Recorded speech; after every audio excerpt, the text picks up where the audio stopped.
Assalamualaikum warahmatullahi wabarakatuh. Perkenalkan, saya Dimas Nur Arsi Ramadan dari Fakultas Peternakan semester 3. Di sini saya akan menjelaskan bagaimana studi kasus ratusan warga geruduk kandang ayam PT SJF menuntut untuk segera ditutup.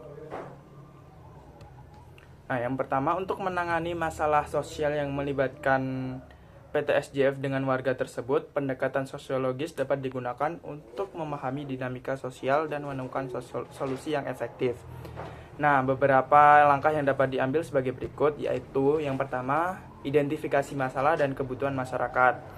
Kemudian, melakukan penelitian untuk memahami kerugian yang dirasakan masyarakat, apakah ini terkait dengan kesehatan, lingkungan, ataupun dampak sosial ekonomi. Kemudian, mengumpulkan data melalui survei, wawancara, atau forum diskusi dengan warga untuk mengidentifikasi kekhawatiran utama mereka. Nah, kemudian selanjutnya ada dialog dan mediasi. Memfasilitasi dialog antara pihak PT SJF, pemerintah lokal, dan perwakilan masyarakat. Pastikan semua pihak memiliki kesempatan untuk menyampaikan pandangan dan solusinya. Nah, selanjutnya mempertimbangkan mediasi oleh pihak ketiga yang netral untuk membantu menemukan kesepakatan yang memuaskan semua pihak. Selanjutnya, ada penerapan prinsip keadilan sosial, yaitu mempertimbangkan prinsip-prinsip keadilan sosial dalam penanganan masalah.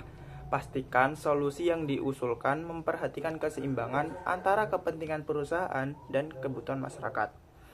Nah, selanjutnya ada kebijakan dan regulasi.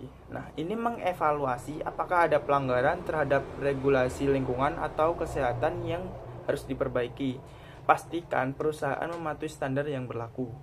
Nah, jika perlu, merekomendasikan penyesuaian kebijakan atau penegakan hukum yang lebih ketat untuk mencegah masalah serupa di masa depan. Nah, selanjutnya ada edukasi dan sosialisasi. Memberikan informasi kepada masyarakat tentang praktik peternakan yang baik dan manfaatnya itu gimana. Nah, edukasi dapat membantu mengurangi ketidakpahaman dan meningkatkan penerimaan. Mendorong perusahaan untuk menjalankan program tanggung jawab sosial perusahaan atau CSR yang berfokus pada peningkatan kualitas hidup masyarakat sekitar. Nah, selanjutnya ada monitoring dan evaluasi. Setelah solusi diterapkan, melakukan pemantauan secara berskala untuk memastikan bahwa masalah tersebut benar-benar teratasi.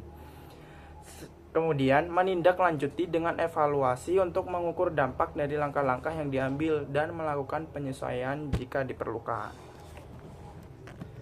Selanjutnya, saya akan menjelaskan bagaimana interaksi sosial yang terjadi pada kasus tersebut. Nah, yang pertama ada pelaku utama atau yang pemilik perusahaan PT SJF, pemilik peternakan ayam disosiatif ke warga. Kenapa? Pihak yang menjadi inti dari konflik di atas, mereka berada dalam posisi konflik dengan warga yang menuntut untuk menutup peternakan mereka karena dianggap merusak lingkungan warga. Nah, kemudian ada pelaku kedua yaitu peternak itu asosiatif ke PT SJF karena berada dalam posisi cooperation dengan PT SJF karena bentuk kerjasama dengan perusahaan, dan jika sampai perusahaan ditutup, otomatis para peternak kebingungan akan mencari lagi pihak yang dapat diajak kerjasama. Yang ketiga ada karyawan, itu asosiatif ke PT SJF. Mereka berada dalam situasi konflik dengan warga, namun di dalam perusahaan sendiri mereka akan bekerja sama untuk mengatasi masalah yang timbul akibat protes atau demonstrasi. Pelaku keempat yaitu ada warga. Nah, itu disosiatif ke PT dan asosiatif ke sesama warga. Konflik karena warga melakukan aksi demo sebagai bentuk protes terhadap peternakan, menunjukkan ketidakpuasan dan tuntutan mereka untuk menutup peternakan. Ini mencerminkan adanya konflik antara warga dan perusahaan. Selanjutnya ada pemerintah desa dan kecamatan. Ini kooperatif dengan akomodasi. Karena pihak pemerintah desa dan kecamatan ingin mendamaikan dua kubu dari warga juga dari PT SJF, mencari solusi yang dapat diterima oleh kedua belah pihak, mereka dapat berfungsi sebagai mediator untuk meredakan ketegangan. Nah, pihak keenam itu ada pihak berwenang, kooperatif akomodasi. Pihak aparat berfungsi untuk menjaga keamanan selama aksi demo dan mengatur ketertiban. Mereka akan mencoba untuk mengakomodasi kepentingan kedua belah pihak dan menjaga situasi tetap aman. Kemudian ada pihak ketujuh yaitu media, itu kooperatif. Media berperan dalam menyebarluaskan informasi tentang konflik dan dapat berfungsi untuk mendukung salah satu pihak atau menyoroti isu-isu tertentu.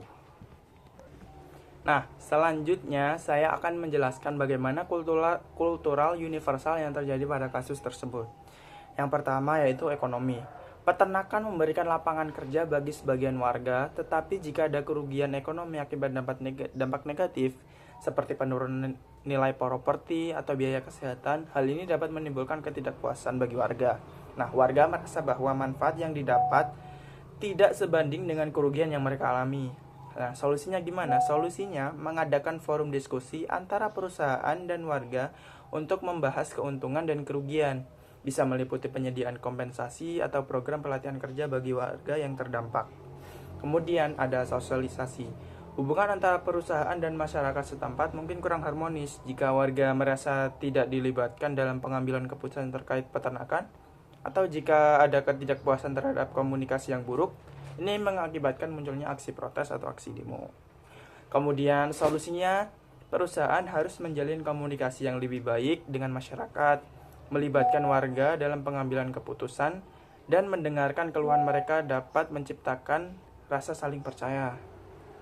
Kemudian yang ketiga ada agama. Beberapa komunitas mungkin memiliki kepercayaan tertentu mengenai hewan dan lingkungan.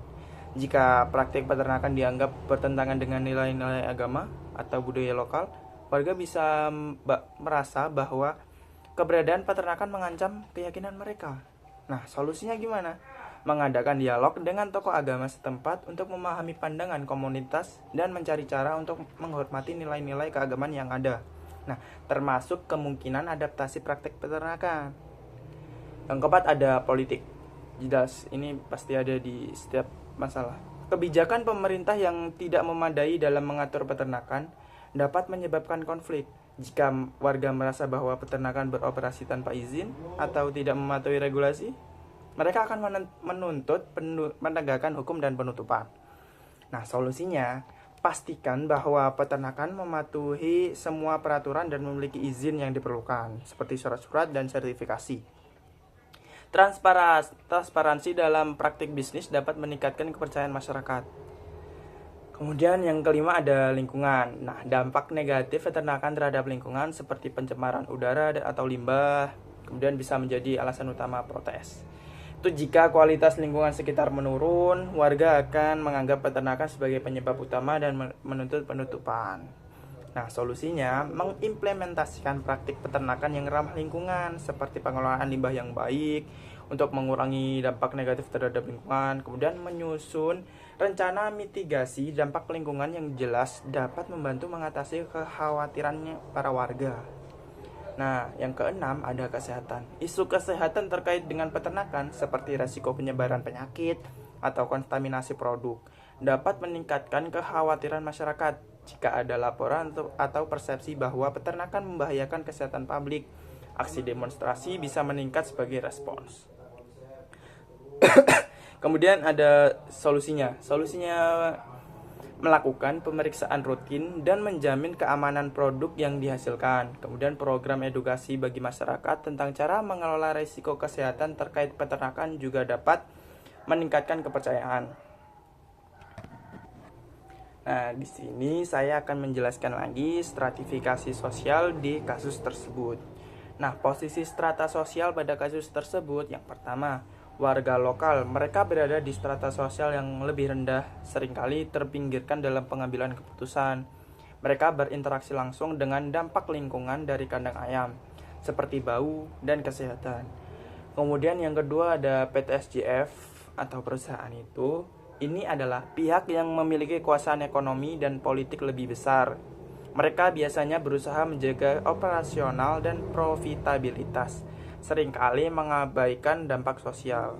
Kemudian yang ketiga ada pemerintahan daerah. Mereka berperan sebagai mediator, namun seringkali terpengaruh oleh kepentingan perusahaan. Posisi mereka bisa bervariasi tergantung pada kebijakan dan respons terhadap protes warga. Kemudian ada lembaga swadaya masyarakat atau LSM. Jika terlibat, mereka bisa berada di strata menengah, berfungsi sebagai advokat, bagi warga untuk melawan kekuasaan perusahaan. Nah, social mobility pada kasus tersebut yaitu pertama, mobilitas vertikal.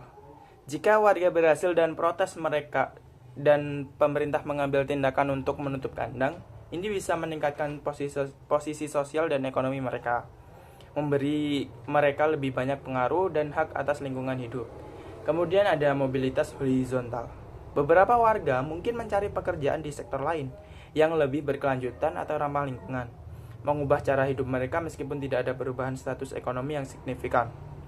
Kemudian mobilitas melalui aktivisme. Keterlibatan warga dalam aksi protes bisa membangkitkan kesadaran sosial bagi warga yang lainnya, memberikan mereka keterampilan baru dan membangun jaringan sosial yang dapat meningkatkan peluang mereka di masa depan. Status dan role masing-masing pihak. Yang pertama, warga lokal.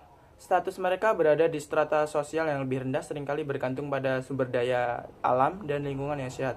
Nah, peran sebagai pihak yang terdampak, mereka berfungsi sebagai penggerak aksi protes untuk menuntut perubahan, mencerminkan kepentingan komunitas.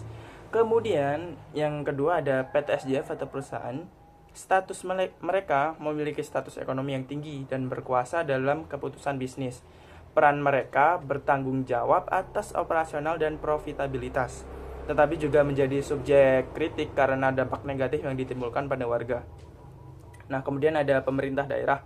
Status mereka memegang kekuasaan administratif dan regulasi dan menjadi perwakilan bagi rakyat. Nah, perannya berfungsi sebagai mediator antara warga dan perusahaan, bertugas untuk memastikan kesejahteraan masyarakat dan lingkungan. Kemudian LSM atau lembaga swadaya masyarakat. Nah, status mereka memiliki status menengah dalam masyarakat karena seringkali mewakili kepentingan publik. Perannya berfungsi sebagai advokat untuk warga, memberikan dukungan dan meningkatkan kesadaran akan isu-isu lingkungan dan sosial. Nah, sekian dari penjelasan saya tadi. Bila ada salah kata, mohon dimaafkan. Wassalamualaikum warahmatullahi wabarakatuh.